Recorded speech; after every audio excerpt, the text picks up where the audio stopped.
I'm Karen Collins, and I'm here today with Navindra Seeram, who is Assistant Professor of Pharmacognosy, which is a word you can explain to me because I don't even know what that is, in the School of Pharmacy at the University of Rhode Island.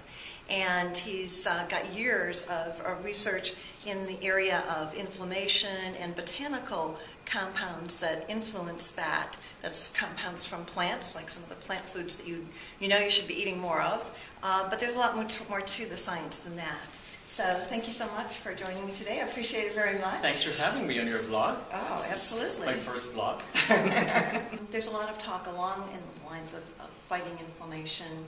People hear about antioxidants. And that information is changing in the science world, but it's not necessarily reaching the public as far as these compounds are doing far more than just serving as antioxidants, right?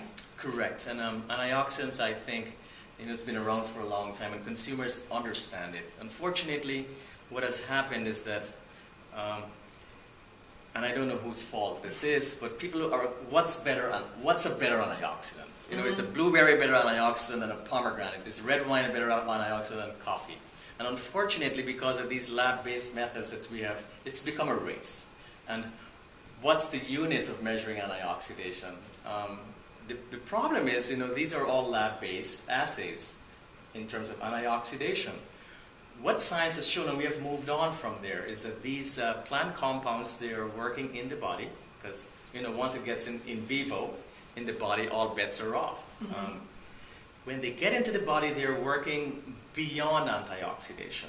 And that's where it's becoming very important as you're eating plant foods and they're being broken down in your body, and the liver is converting these into different metabolites, and your colonic microbiota is converting these compounds into different metabolites. What goes in is not what's really reaching your body cells. Not correct. What's native in the plant is not necessarily what your tissues are seeing, although they're seeing some of those compounds. And I think that's where we went back, so it's beyond antioxidation, it's working, anti-inflammatory. And I'm here today with Professor Crozier from the School of Medicine at the University of Glasgow in the UK.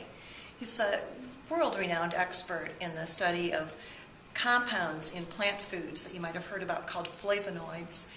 You may think of them as antioxidants, but that's part of what he's going to talk to us about today is our understanding of antioxidant foods, and what they're doing is changing a little bit.